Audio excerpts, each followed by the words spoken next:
Assalamu alaikum warahmatullahi wabarakatuh. Inda Aisha gadi min modon gido modon goto. Hande wonko hala min seeda gomma because worbe jabbobe rebe bandiraabe modum be hala mudum hande hala ni. Anyway, wakkati igo maada yahata dawla na darake wojji ko wala ko jasi ko dawgal ko wadi kono dawla ko. Anyway, igo maada dawli hanti garo nato hakkunde do bonno suka debbo on wakkati kolloton suka debbo ceede amma wakkati suka debbo wonno wuro bammunde on hokkata dum ceede amma to jomum dewlama hanti no gatton ko gatton dum jahannama fu on yitan no gatton ko gatton dum jahannama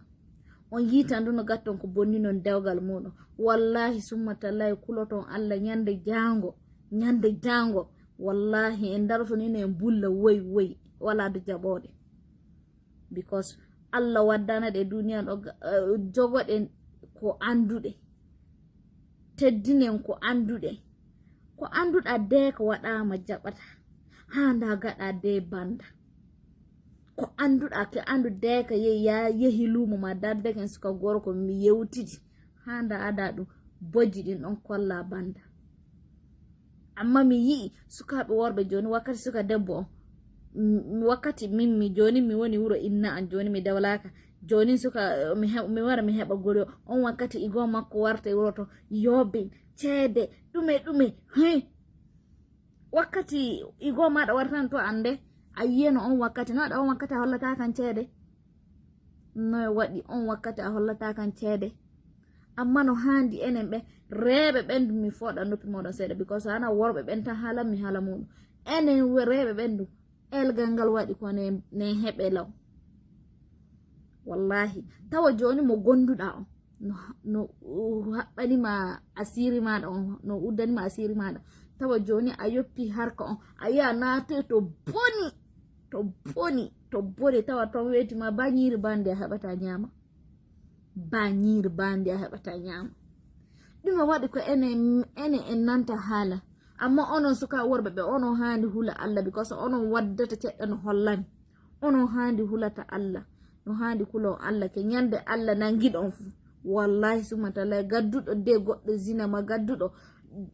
de goddo zina nyande Allah nangidum wallahi nyande mudum gadon la hawla wala quwwata illa billah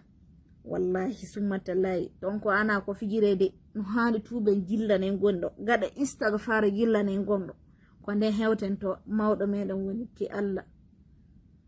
no wadi wakkati mudum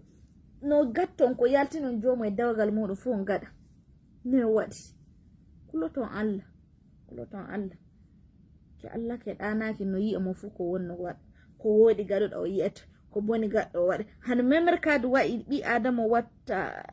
foda jimo ngol to sodi fonu foda jimi di do watta e fonu hoto non ko gadate duniya dum fu no woni do memer kadu wonani cioma ton no domi mo fu amma ta yi banda dewli jo igo ma da yehi dewle on wakkati a wara wuro to holla debbo on yobi ko jasi